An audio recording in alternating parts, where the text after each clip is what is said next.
So ports are a big discussion right now on the Nintendo Switch, with Nintendo bringing over both Wii and Wii U games to their flagship console. I thought it would be fun to take a look at all of the Wii U ports Nintendo has done thus far on the Nintendo Switch and essentially give them a ranking. Now this ranking isn't necessarily based on the game's quality, but on what was added to the port to justify a double purchase if you already own this game on the Wii U, or a full price purchase for first-time players. So sit back, relax, make sure you subscribe to the channel, and without any further ado, let's jump into this video and rank all of the Wii U to Nintendo Switch ports and see which ones are the best in terms of additional content. Alright, so as you can see here, I've gone on Tier Maker and made this list of games. Now, you might notice that 2 games are missing from this, those games being Lego City Undercover and The Wonderful 101. Those games have released on other platforms since the original Wii U release on the PlayStation 4 and Xbox One respectively, so I decided not to add those games, plus they're technically not really first-party titles anyways, so I just wanted to focus mainly on the first-party Wii U titles that have come over to the Nintendo Switch. Now, you can see here, it is an A through F ranking, very easy, and we're going to go through this in numerical order of when these games were released. So kicking things off, we have Mario Kart 8 Deluxe. So with Mario Kart 8 Deluxe, you of course get all of the DLC from the Wii U version of the game, which included things like new tracks and new characters to race as. Now, this was a $20 DLC pack, which would have brought the total for the game on the Wii U to $80 if you purchase the game and the DLC, and it's only $60 on the Nintendo Switch. So having that additional content right out of the gate, I thought was a very smart decision. But really one of the main things that was added into Mario Kart 8 Deluxe was the proper battle mode. They added in a bunch of new game modes within battle mode, and it really gave you that sort of classic battle mode that Mario Kart was known for, that Mario Kart 8 unfortunately did not have on the Wii U, which was definitely one of the downsides of the game. This really improves the longevity of the game. It makes you want to dive in and play these battle mode missions, and it was just so well done, and it's still fun to play today. Also, the cherry on top of this was that this game runs at 1080p on the Nintendo Switch, where it ran at 720p max on the Wii U. So because of all these things, we are going to put Mario Kart 8 Deluxe as an A, because I feel this is one of the finest examples of a Wii U to Nintendo Switch port in terms of quality. Alright, so before we get into the next game on our list here, I do have to ask that my female viewers, all 3 of you, please leave the room just for a minute, because I have a special message just for the fellas. Alright, they gone? Look at you. You are disgusting. But I mean, don't worry, because I am too. Being Italian, I am hairy, and honestly, it gets out of control very easily. Now, do you want to bring your plums back to greatness and their peak? Then you need to check out the Manscaped Performance Package, who just happens to be sponsoring today's video.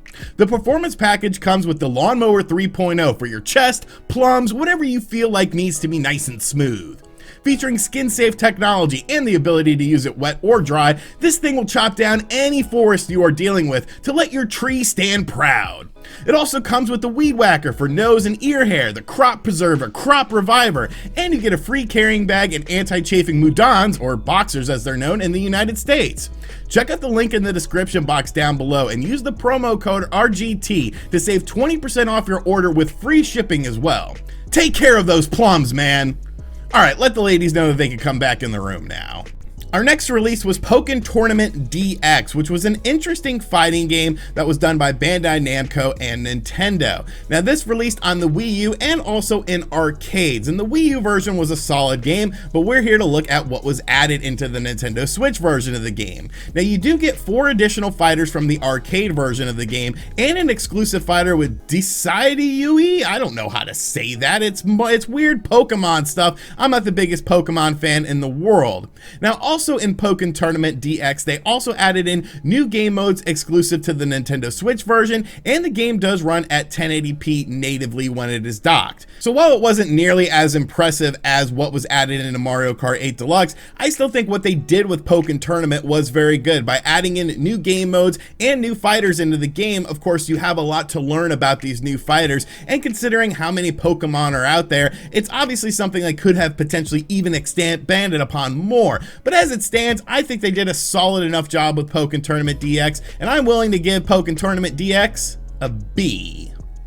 Next up, one of the best exclusives on the Nintendo Wii U was, of course, Bayonetta 2. Now, Bayonetta 2 on its own was a fantastic game, but if you bought the game initially when it came out on the Wii U, you also got a copy of Bayonetta 1 to check out, which was absolutely awesome, as this was a $60 purchase. Now, over on the Nintendo Switch, Nintendo kept that same thing, where you would get a download code for Bayonetta 1 if you purchased a new copy of Bayonetta 2. But as far as what was done to the actual game itself, it definitely was a bit disappointing, especially if you own this on the Wii U, because there really wasn't anything to see here. Now, the main addition to the game was that it was at a locked 60 frames per second, whereas on the Wii U version of the game, it did fluctuate between 30 and 60 frames quite often.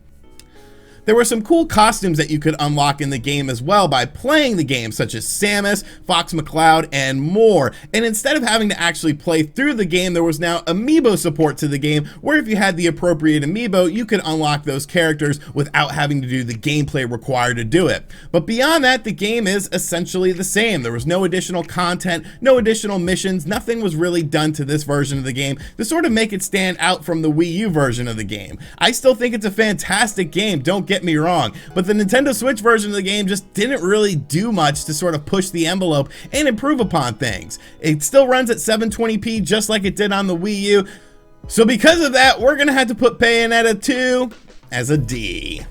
Next up, we have arguably the best 2D game on the Nintendo Wii U with Donkey Kong Country Tropical Freeze, and oh man, like I said, this is not about the quality of the game. Maybe I'll do a video where I talk about the quality of the game to sort of calm some of you guys down, but Donkey Kong Country Tropical Freeze for the Nintendo Switch was just not a great port of the game because they didn't do anything to add stuff into it. The new addition was Funky Kong, which essentially would just be a playable character that made the game easier. I guess that's kind of cool. Now, the game does run at 1080p docked versus 720p, which it ran on the Wii U, and loading times have been reduced. But you gotta remember, this game, Donkey Kong Country Tropical Freeze, was originally $50 when it came out on the Nintendo Wii U, and then when it came out for the Nintendo Switch, it was $60. An additional $10 for what? Slightly better resolution and Funky Kong? Donkey Kong Country Tropical Freeze is a great game, a great 2D platformer, but the Nintendo Switch version of the game did absolutely nothing for people who already played it on the Wii U, so because of that,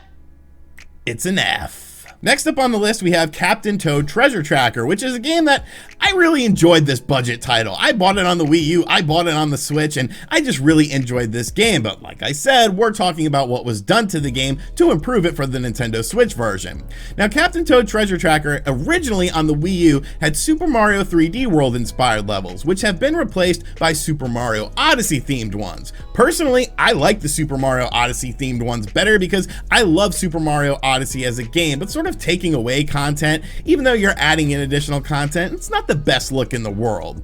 Now, the Captain Toad Treasure Tracker did run at 1080p docked on the Nintendo Switch, and obviously they had to rework the controls quite a bit because you did not have a touchpad like you did on the Wii U. Considering that Captain Toad Treasure Tracker was a budget game to begin with and released at $40 on the Nintendo Switch and the Wii U, I can't quite hold it to the same standards as I would a $60 game. I love the additional Super Mario Odyssey stuff. I wish they didn't get rid of the Super Mario 3D World stuff, but I think they did enough to warrant this to be a second purchase, especially if you're a Super Mario Odyssey fan like I am. So we're gonna give Captain Toad Treasure Tracker a C.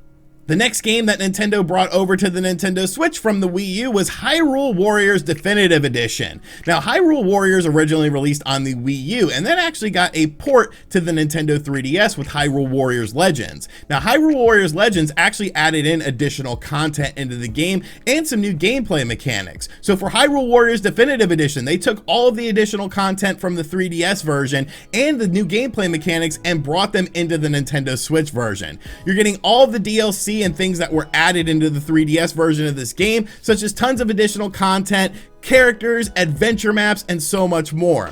On top of that, you had a bunch of quality of life improvements. Like I said, you could switch characters on the fly now, and the game runs at a locked 60 frames per second for the entire game.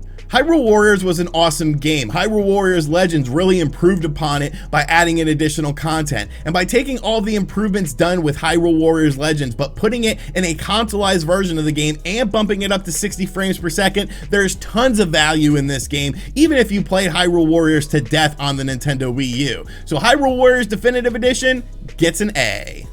My most despised Wii U to Nintendo Switch port is, of course, New Super Mario Bros. U Deluxe, because I just wasn't a huge fan of the core game. I don't think it's a bad game, but I don't necessarily think it's a great Mario game. It's pretty mediocre in the grand scheme of things when it comes to Mario games. Now, New Super Mario Bros. U Deluxe did come to the Nintendo Switch, and they did improve some things. They included the new Super Luigi Bros. U content, which was the first DLC content for New Super Mario Bros. U on the Nintendo Wii U. So once again, much like we talked about with Mario Kart 8 Deluxe, you're getting a big chunk of additional content if for some reason you didn't pick it up on the Wii U and it's only at a $60 price point. We did get a new character with Toadette as well, and the Nintendo Switch version of the game was actually bumped up to 1080p visuals. As someone who isn't a huge fan of the original game, I do have to somewhat respect them for putting in the new Super Luigi U stuff into the game and adding in an additional character. I still think they could have done more than that.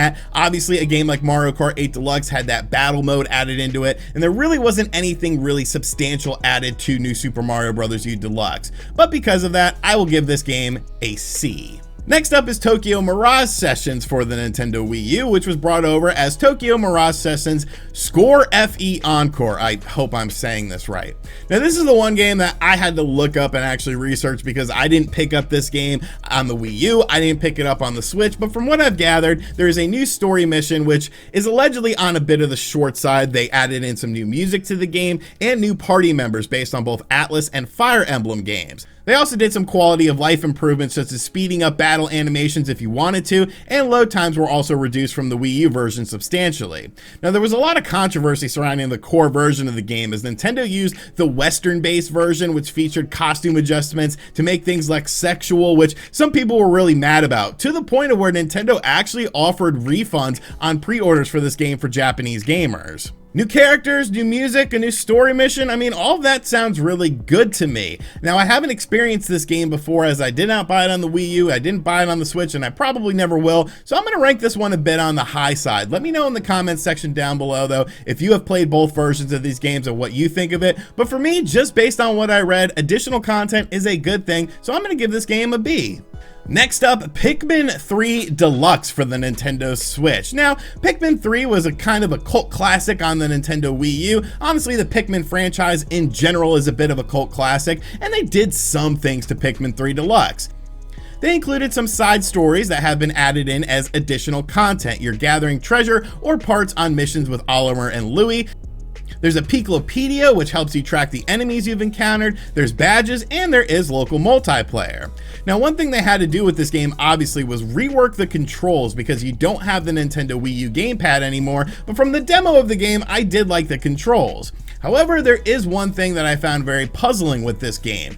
Pikmin 3 Deluxe only runs at 720p and 30 frames per second, which is the exact same performance that we saw on the Nintendo Wii U, and honestly, that's kind of a bit of a downer for me. So doing things like adding in additional content is definitely a very good thing, but the performance of the game being the exact same on the Wii U was definitely very questionable to me, and it almost makes it feel kind of like a bit of a half-assed job bringing it over to the Nintendo Switch. I'll respect the additional content, but I'm not going to respect that lack of performance update. So Pikmin 3 Deluxe gets a C.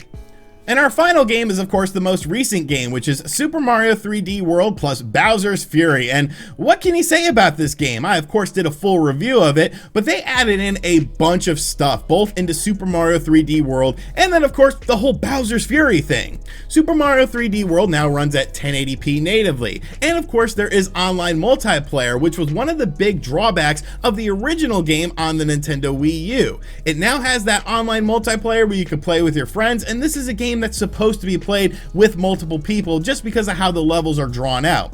Of course, you then have the Bowser's Fury section, which is one of the most impressive things Mario has done in a Mario game, period. This huge open world area with different things to explore, different bosses to battle, and of course the fact that Bowser is always looming and trying to breathe his fire breath on you and take you out. Just an absolutely fantastic experience, and hopefully a glimpse into the future of what is capable with the Mario franchise, especially on the Nintendo Switch. So this should come as a surprise to no one. You have additional content in the original game. You have a whole new section of the game that's only exclusively available on the Nintendo Switch, and you have things like quality of life improvements with sped up animations and 1080p performance. Super Mario 3D World plus Bowser's Fury is definitely an A. Alright, so our list is done. We got 3 games at A, 2 games at B, 3 games at C, 1 game at D, and 1 game at F. Now, I did make this available on Tier Maker. I will have a link to it in the description box down below if you guys want to check it out and do your own rankings for this. I think it would be pretty fun. Let me know in the comment section down below, though, what you think of my rankings. Let me know about Tokyo Mirage Sessions as well, because like I said, I'm very unfamiliar with that game. And as always, guys, thank you for checking out this video. If you enjoyed this video, be sure to let me know, and I'll do more sort of ranking stuff like this. I know ranking stuff is pretty popular nowadays. I did one way back in the day, but I haven't really revisited it anytime recently. And of course, we have to give a huge thank you to Manscaped for sponsoring this video. Make sure you guys head over to their website, use the coupon code RGT to save 20% off your order, and take care of your plums, man. Take care of your plums. And as always, I'll catch you guys on the next video. Later.